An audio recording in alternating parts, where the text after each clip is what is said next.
Ben kayda başladım mı başlamadım mı bilmiyorum ama bir dakika şunu bir garanti yapalım. Evet, kayıt etmemişim. Lütfen bana kayıt için yetki verin.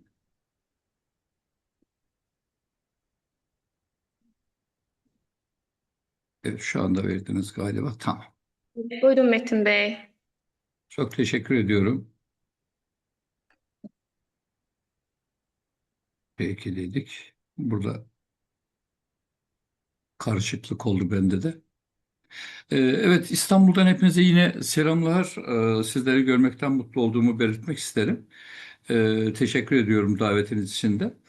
Çünkü bu Teşekkür ederim. davetler sonucunda ben de çok güzel bir Nizami Gencevi'nin hayranı olarak kendimi hissediyorum. Ve onu tanıdıkça Nizami Gencevi'nin ne kadar büyük bir şahsiyet olduğunu, ne kadar büyük bir değer olduğunu hissediyorum. Çok büyük bir şair bir defa ve derin düşüncesiye sahip bir filozof. Felsefe anlayışında ne var? Yani bakıyoruz felsefe anlayışında insanın iç dünyası, ahlaki olgunlaşmayı, evrensel değerleri merkez alan bir yapısı var. Nizamiye göre insan sadece maddi bir varlık değil, aynı zamanda ruhsal derinliği ve erdemli olan bir şekilde ortaya çıkıyor. Bu nedenle eserlerinde beyin iç yolculuğu, nefsini terbiye etmesi ve bunlarla beraber hakikate ulaşma çabası temel bir yer tutuyor. Nizami'nin düşüncelerinde aşk da dikkatimi çekti benim. Aşk merkez bir kavramdır. Ancak buradaki aşk iki insanın birbirine duyduğu yakınlık değil. Yani beşeri bir duygu değil. Burada aşk insanı olgunlaştıran, hakikate yaklaştıran, ilahi güce ulaştıran bir şeydir. Bu Leyla ve Mecnun'da ve diğer eserlerinde de gerçekten bunu görebiliyoruz ve aşkı bir arınma, kemale erme yolu olarak gösteriyor kendisi. Ama en önemlisi de benim için adalet kavramıdır. Adaletle yönetimi o kadar güzel özdeşleştirmiş ki buradan bu adalet kavramından e, padişahlara ne yapıyor? Nasihat ediyor. Sizin diyor adil olmanız gerekir diyor. Halkınızı korumanız gerekiyor. Zulümden kaçınmanız gerekiyor. Hatta bu adalet anlayışıyla da Türklüğü de bir araya getiriyor. Diyor ki hani Sencer'e söylediği bir söz vardır, bunu hepimiz biliyoruz. Her toplantıda da tekrar ediyoruz. Sen diyor eğer adaletsizliğe göz yumuyorsan sen Türk değilsin. Buradan şunu çıkarmak mümkün. Demek ki Türkleri adaletin tam da ortasına koyuyor. Yani Türk olduğunuz zaman sizin adil olmanız gerekiyor. Adil bir yönetim sergilemeniz gerekiyor. Halkınıza zulmetmemeniz gerekiyor ve zalimlere de karşı durmanız gerekiyor. Öyleyse tekrar siyasetnamesinde bakıyoruz. Orada da hükümdarlara e, bir şeyler, bir vasıf arıyor o hükümdarlarında. Bir diyor, adil olacaksın. İki, merhametli olacaksın. Üç, bilge olacaksın. Bakın ne kadar önemli üç tane kavramı yöneticisinden bekliyor. Ve sana göre diyor, siz diyor, e, devlet olarak evet diyor, adalettir sizin temeliniz. Ama yönetici olarak halkın huzurunu sağlamak zorundasın ve zulmü de ortadan kaldırmak zorundasın. İşte biz burada başka bir özelliğine tekrar karşımıza çıkıyor. Bilgi ve akıl. Yani salt akılcılığı yeterli görmüyor. Burada diyor ki akıl ile kalp, yani mantık ile sezgi birlikte işlemesi gerekir. Ona göre dengeli insan modeli ancak aklını doğru kullanan ve kalbini temiz tutan insanın hakikate ulaşabileceği şeklindedir. Felsefe anlayışında genelde evrensel bir insanlık ideali var. Çünkü ona göre dil, din, ırk farkı gözetmeden tüm insanlar aynı hakikat anlayışının parçalarıdır. Ve bu düşünce yönüyle de hoşgörüsü birliği ve insan sevgisi üzerine kurulu bir felsefeyi biz görüyoruz. Baktığımızda tekrar e, dört şey içerisinde özetlemek mümkün oluyor. Aşk var içerisinde felsefesinin, adalet var, bilgi var ve insanın içsel olgunlaşması var. E, Bu düşünce sistemiyle bir felsefe diyebiliriz Nizami'nin felsefesine. Evet, yazıları, eserleri edebi birer metindir ama insanın kendini tanıması, hakikate ulaşma yolculuğunda da rehberlik eden bir metindir bu metinler. Demin biz adalet kavramından söz ettik zaten. Ya ontolojik bir zorunluluk diyor. Hani hükümdarlara vermiş olduğu bir düzen aracı şeklinde. Nerede görüyoruz? Hüsrev ve Şirin'de görüyoruz, Sırlar Hazinesi'nde görüyoruz ve diğer siyaset felsefesinde görüyoruz. Bir şeyi söylüyor.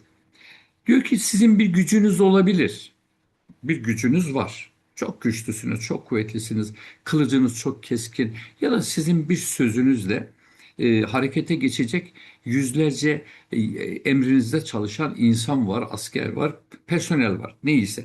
Ama diyor bu gücünüzü ancak ahlak ve bilgiyle dizginleyeceksiniz diyor. Yani gücünüzü böyle boş bırakırsanız o kendi istediği yere gidebilir. Siz gücünüzü ahlak ve bilgiyle dizginlerseniz o sizin gücünüz meşruiyet kazanır. Yani geçerlilik kazanır. Yine bilgiyi, irfanı yani diyor ki bu diyor karanlığı dağıtan bir nur. Ama diyor bunu diyor mantık yürüterek değil diyor kalp gözünün de açık olması şeklinde beraber bir hakikate varırsınız. Yani hakikate giden yolda birbirini tamamlayan iki tane şey akıl ve gönül. Bunlardan bahsediyor ve tekrar insana dönüyor. İnsanın diyor değerini ben diyor insanın soyunda, servetinde ya da onun kendi dışsal görünüşünde aramam. Nerede vardır o insanın değeri? Harcadığı emekte vardır, aldığı ilimde vardır ve karakterinde vardır. Bunlara bakıp da bir insana ben değer veririm. Yoksa soyuna, sopuna, servetine bakarak bir insana değer vermek yanlış olur. Yine ona göre insan kendi iç dünyasını ıslah edecek, toplumsal barışı, evrensel uyumu inşa edecek. İşte bu insan bizim için kaliteli insandır, değerli insandır. E, Bu tür ahlaki ve felsefi eğitimin niteliği bütün Nizami'nin eserlerinde görmek mümkündür. Ben sözümü burada bitirmek istiyorum. Hepinize saygılarımı, sevgilerimi gönderiyorum İstanbul'dan. Davetiniz için de teşekkür ediyorum. Teşekkür edirik Metin bəy, dəyərli fikirləriniz üçün. İndi isə Aygün xanımın fikri yarımçıq qalmışdı. Buyursun Aygün xanım fikirlərini tamamlasın.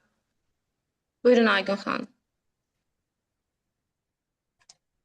Təşəkkür edirəm. Bəli, mənim xəbərim olmamışdı. Slaytlara baxırdım deyə bilmədim kəsilib orada əlaqə. Qeyd elədiyim kimi Nizami Gəncəvinin bu yaradıcılığında həmin o Xosrov və Şirindən oxuduğum beytlərə əsasən demək olar ki, yəni insanın meraca getməsi üçün, həqiqi saliklərin meraca getməsi üçün keçdiyi yollar hansılardır? Birinci, Peyğəmbərin dininə üz tutmaq lazımdır. İkincisi, dünyadan, cahanpərəstlikdən uzaq olmaq lazımdır. Üçüncüsü, ağla söykənmək lazımdır. Yəni, ağıl vasitəsilə insanlar çox şeylərə nail ola bilərlər və nəhayət də Peyğəmbərin qoyduğu şəriətin yolunu getmək lazımdır. Ümumiyyətlə, Nizami Gəncəvi, qeyd edirdim ki, yəni Nizami Gəncəvinin təkcə tarixi əsərlər, ədəbi əsərlər mütaliə etməmiş. Bəli. Müsaitsen bir SMS kodu geldi sana ya. Bir dakika. Qeyd etdiyimiz kimi, yəni çoxlu əsərləri mütaliə etmişdir. Yəqin ki, onun da şərq fəlsəfəsindən xəbəri olmuşdur. Yəni gördüyümüz kimi, əgər İbn Sina, Söhrəvərdi və yaxud Sənaye Qəznəvi, Cəlaləddin Rumi bir şəkildə insanların kamala çatmasını göstərmək istəyirlərsə, Nizami Gəncəvi də öz əsərlərində tamam başqa bir şəkildə onları göstərmişdir və Nizaminin yaşadığı dövrdə elə bir dövr olmuşdur. Bu dövrdə Sənaye Qəznəvi yaşamışdır, Fəridəddin Əttarın dövrünə yaxın olmuşdur. Eyni zamanda Cəlaləddin Rumi. Bu şairlərlə Nizaminin arasında bir dənə fərq var. O da nədən ibarətdir? Nizami Gəncəvi təkcə fərdləri nəzərdə tutmamış, o eyni zamanda ictimanı da, cəmiyyəti də nəzərdə tutmuşdur və cəmiyyətin nicat tapması uğrunda öz yüksək bəşəri fikirlərini təqdim etmişdir. Mənim danışacaqlarım bu qədər. Sizə təşəkkür edirəm. Sağ olun. Sağ olun Aygün xanım, dəyərli fikirləriniz üçün. İndi isə söz verilir AMİAnın Nizami Gəncəvi adına Ədəbiyyat İnstitutu Nizami Şünaslıq Şöbəsinin elmi işçisi Hürnisə Bəşirova. Buyurun Hürnisə Çox sağ xanım. olun, sizə minnətdaram. Mən biraz qoşulmaqda gecikdim. Üzr istəyirəm, evdə internetlə bağlı problemlər var idi. Üzürlü sayın. Mənim çıxışım Nizami Gəncəvi yaradıcılığında Azərbaycançı fikrə aiddir. Mən bu yazdığım məqalədə bir çox məsələləri ilk dəfədir ki, olaraq mən onları şərh edirəm, izah edirəm və bir çox məsələləri ilk dəfədir ki, mən onların izinə düşürəm. Mənə ayırdığınız vaxta görə mən sizə minnətdaram. İndi işlədiyim iş haqqında sizə hesabat vermək istəyirəm. Hamı bilir ki, 12-ci əsr Azərbaycançı fəlsəfi fikrin banilərindən biri Nizami Gəncəvi yaradıcılığı ədəbiyyatda ümumiyyətlə intibah dövrüdür, oyanış dövrüdür. Nizami Gəncəvi bütün yaradıcılığı boyu Azərbaycançı ideya və arzularına həmişə müraciət etmişdir. Mənim bu işim əsasən məndən qabaqki çıxışçıların adını çəkdiyim ən çox Nizaminin Xosrov və Şirin poemasında müəyyən əldə etdiyim yeniliklərlə bağlıdır. Məsələn, mən sizə qısaca olaraq vaxtınızı almadan işim haqqında hesabat verim. Nizami Gəncəvi xəmsəsinə daxil olan Xosrov və Şirin dastanı, mövzu və ideyası bizi xəyali olaraq eradan əvvəlki odlar yurdu Azərbaycana qaytarır. Siz sual verə bilərsiniz ki, necə yəni eradan əvvəlki Azərbaycana?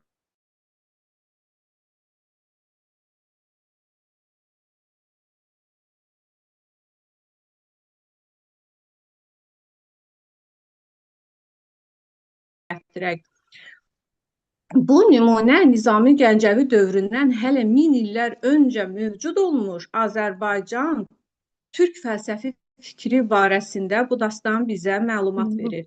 Misal gətirəcəyimiz şeir parçası Vəhid Dəstgerdinin nüsxəsi əsasında hazırlanmış Nizami Gəncəvi külliyatında Can Dadəni Şirin der Dəxmə Xosrov, Şirinin Xosrovun daxmasında ölməsi adlı başlıqlı şeirə aiddir. Bu şeir parçası 1377-78-ci illərə aid olan qədim əlyazma nüsxəsində, bu əlyazma nüsxəsi hal-hazırda İstanbulun Topqapı Saray Muzeyində saxlanılır və miladi 1370-78-ci illərə aid olunur.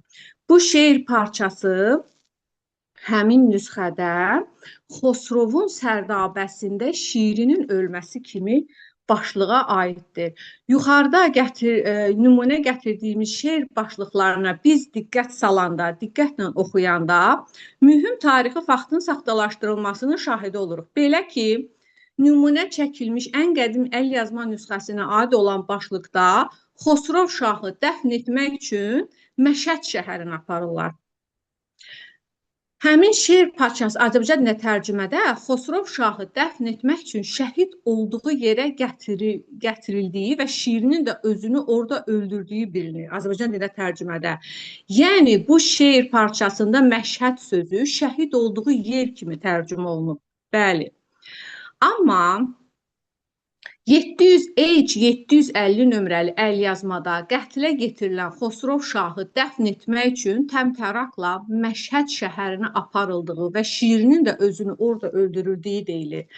Vəhid Dəstgerdinin təqdim etdiyi variantda adı çəkilən başlığa diqqətlə baxsaq, yenidən bu saxtalığın izinə düşə bilərik. Çünki belə ki, dəxmə sözü fars dilindən tərcümədə qəbir, mağara, daxma deməklə yanaşı, həm də zərdüştlərin öz ayətlərinə uyğun olaraq ölənlərin cəsədlərini qoyduğu yerin də adıdır. Bu sözün bir tərcüməsini mən məşhur olan ən qədim Rubinçkin lüğətindən çıxartmışam, gətirmişəm. Nəzərə alsaq ki, Xosrov və Şirin dastanında barəsində nəql olunan Şahənşah Xosrov II Pərviz və onun sevimli zövcəsi Şirin xanım tarixi şəxsiyyətlərdir. O zaman orijinal variantın daha geniş şərhinə ehtiyac var. Məlum tarixi faktdır ki, Sasanilər sülaləsinin ən böyük şahı Xosrov Pərviz təqribən 6-cı əsrin 70-ci illərində anadan olub. 591 ildən 628-ci ilə qədər İranda hökmdarlıq edib.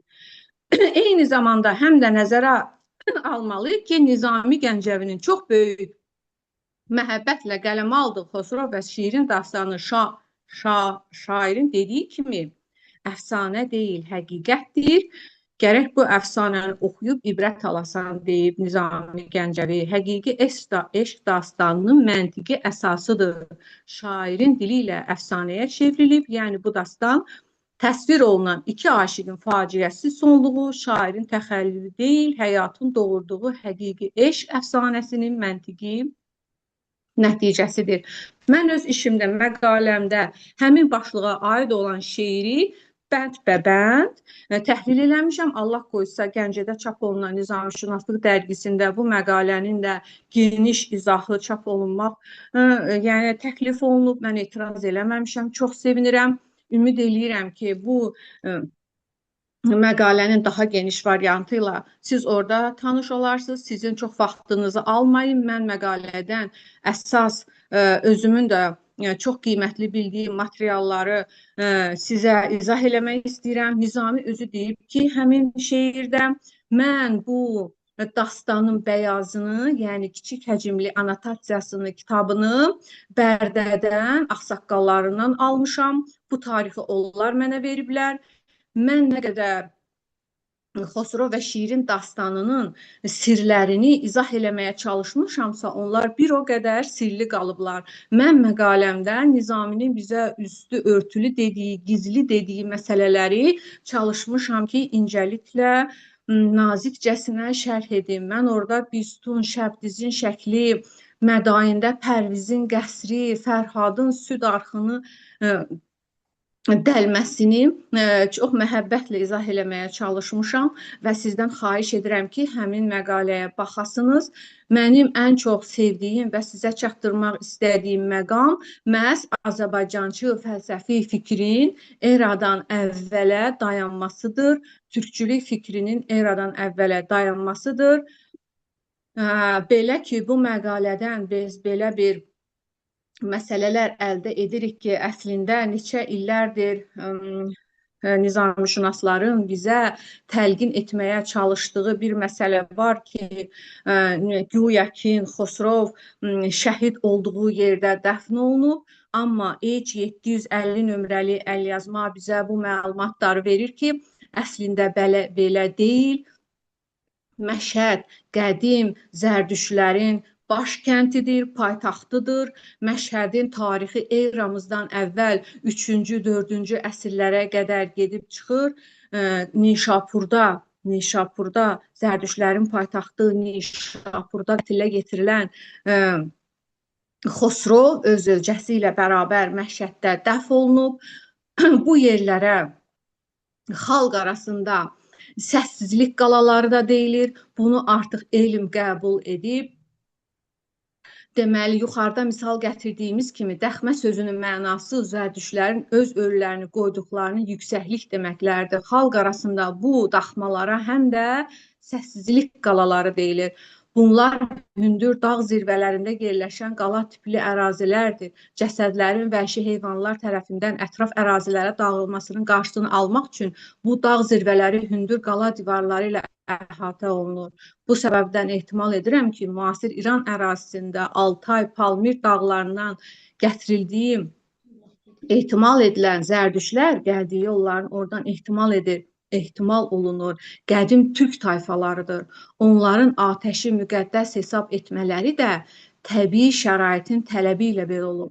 Çünki həqiqətən də Sibir və Orta Asiya çöllüklərində od həyat mənbəyi olub. Hal-hazırda İranda müasir atəşpərəstlik məbədlərinin 2000 il yaşı olan ocaqlar qurulur hal-hazırda. Azər farscadan tərcümədə od deməkdir. Deməli, qədim vətənimiz Türkistanın odpərəstlər diyarının şərq sərhədləri Altay dağlarına qədər uzanmışdır. Nizami Gəncəvinin verdiyi məlumata əsasən oğlu tərəfindən qətlə yetirilən Şahənşah Xosrov Məşhəd şəhərinə aparılır. Deməli, Məşhəd şəhəri qədim zərdüştlərin daxma qalaları olub. Hal-hazırda Məşhəd İranın ikinci şəhəri hesab olunur. Bu şəhər Rəzavi Xorasan vilayətinin inzibati mərkəzidir. Elmdə Məşhəd haqqında biz ilk məlumata 10-cu əsrdə rast gəlirik. Yəni 10-cu Wikipediyada müraciət eləsəz, mən sizə dediyim tarixi faktları mən Nizami Xəmsəsinin ən qədim əlyazmasından götürmüşəm. Bu ilk dəfədir mən sizə bunu bəyan eləyirəm və məqaləmi də mən sizə göndərmişəm. Bu məqalə bizim özümüzün öz şöbəmizin almanaxında da sağlıq olsun işıq üzü görəcək. Deyilənləri nəzərə alsaq 9-cu əsrdə Məşhədin yerində Sadədəbad kəndi olub. Bunu bizə müasir elm deyir. Bu şəhər 1736-1744-cü illərdə Nadir Şah tərəfindən deyilir, əsası qoyulub. Yuxarıda apardığımız təhlillər isə Topqapı Saray nüsxətindən gətirdiyimiz misallara əsaslansaq, o zaman ehtimal olunar ki, hal-hazırda Məşhədin ən azı 3500 il yaşı var. Çünki zərdüştlərin dini yaradıcılığı Azərbaycan tarixi şəxsiyyətidir Zərdüşt. O, eradan əvvəl 6-cı, 5-ci yüzillikdə İranın şərqində yaşamışdır. Deməli, bu müqəddəs şəhər hələ Zərdüştün o yerlərə gəlməmişdən əvvəl də mövcud olub. Məşhəd şəhəri hal-hazırda dünyanın ən qədim tarixi şəhərlərin 10-luğuna daxildir. Bəlkə də qədim tarixə toxuna biləcəyimiz yeganə aktiv şəhərdir. Müqəddəs şəhərdir. İmam Rıza Həzrətləri də bu şəhərdə dəfn olunub. Mən sizə diqqətinizə görə minnətdaram. Çox sağ olun. Çox sağ olun xanım, dəyərli fikirləriniz üçün biz sizə minnətdarıq. İndi isə söz veririk Türkiyə-Azərbaycan Dostluq Dərnəkləri Federasyonu Genel Başqan Yardımcısı və Iğdır Azərbaycan Evi Dərnəyi Başqan Araşdırmacısı qəzeteci Sərdar Ünsal. Buyurun Sərdar bəy. Herkese iyi günler diliyorum. Iğdır'dan, 3 ülkeye sınır Iğdır'dan, güneşin doğduğu Iğdır'dan herkese sevgiler ve saygılar gönderiyorum.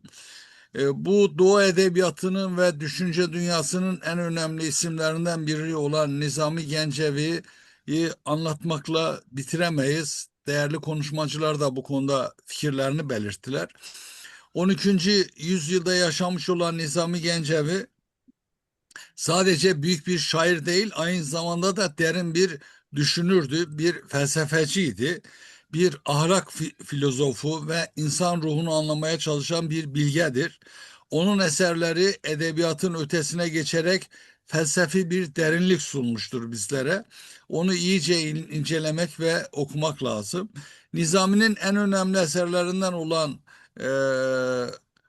ve o eserlerinden oluşan Hamse yalnızca bir aşk hikayeleri değil, aynı zamanda insanın varoluşunu, adaleti, ahlakı ve bilgeliği sorgulayan metinleri burada görmemiz mümkün. Onun dünyasında aşk sadece iki insanın arasında bir duygu değil, hakikate ulaşmanın bir yoludur. Tıpkı Yunus Emre gibi, Yunus Emre de e, hakikate ulaşmak, Allah'a ulaşmak sevgisi içerisindeydi. Yunus Emre bir şiirinde ben yürürüm yane yane, aşkım boyadı beni kane demiştir. Fakat buradaki aşk bir madde aşk değil, manevi aşktır, Allah'a olan aşktır. Aynısını Nizami Gencevi de 12. yüzyılda yazdığı eserlerde ortaya koymuştur. Nizami Gencevi'nin felsefesinde üç temel unsur öne çıkar. Bu insandır, adalettir ve bilgidir. İlk olarak insan dediğimiz zaman Nizami'ye göre insan evrenin merkezinde yer alır. Ancak bu merkez güç ya da üstünlük değil, sorumluluk anlamına gelir. İnsan kendini tanıdıkça olgunlaşır. Bu düşünce antik Yunan'daki kendini bil anlayışıyla da örtüşmektedir, benzemektedir. İkinci olarak adalet. Gerçekten de adalet çok önemli bir yer tutar insan hayatında. Nizami'nin eserlerinde de adalet devletin ve toplumun temelidir. Hükümdarların adil olması gerektiğini vurgularken aslında Sərdar hocam səs gəlmədi. Səs gəlmədi Sərdar hocam. gelmedi mi? Şu anda gelmiyor mu sesi? Geliyor mu sesi? Gəlir, bəli, səsiniz gəlir. Evet, yani ikinci olarak Nizami'nin felsefesinde adalet yer tutar. E, Bir dakika, bu sesi biraz daha açayım. Adalet önemli bir yer tutar. Devletin ve toplumun temeli adalettir. Hükümdarların adil olması Sərdar hocam gerektiğini... səs gəlmədi. Səsinizə baxın. Ses açık şu anda.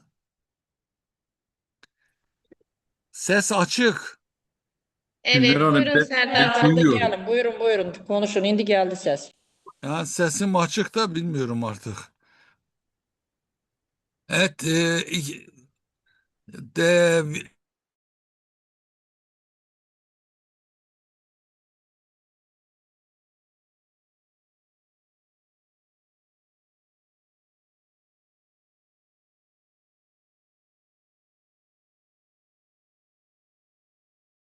kullanmalı ve insanlara adalet dağıtmalı. Adaletin olmadığı bir yerde de o devlet çöker, o toplum çöker. Diğer bir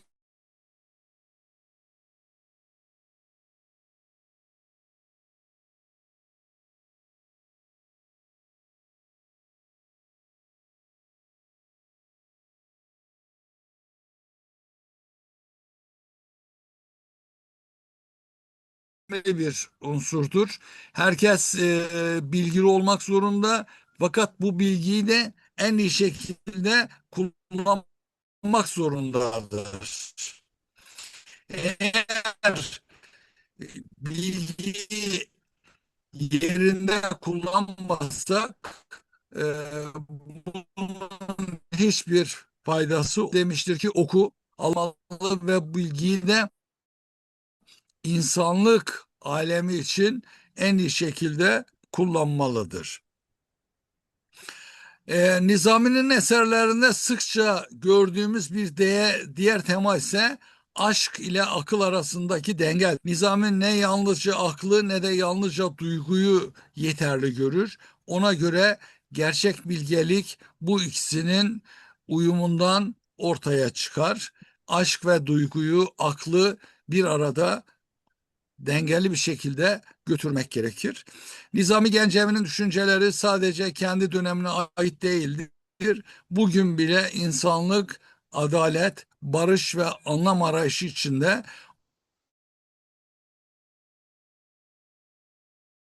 bize şunu öğretir.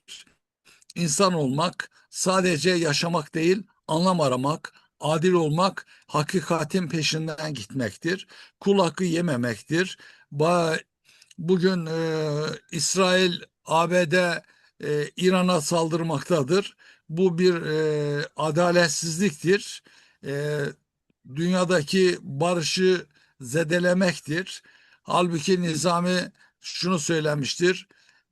Barış, adalet her yerde geçerli olmalıdır. Hepinize teşekkür ediyorum beni dinlediğiniz için.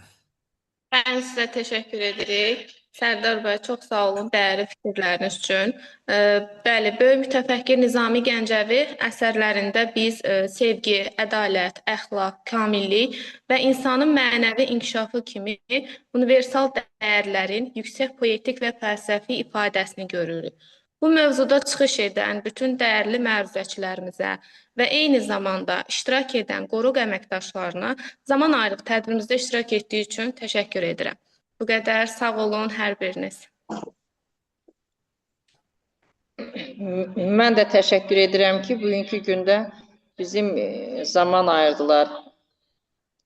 Məruzəçilərimizə xüsusi təşəkkürümü bildirirəm. Sağ olun. Sağ olun. Sağ olun.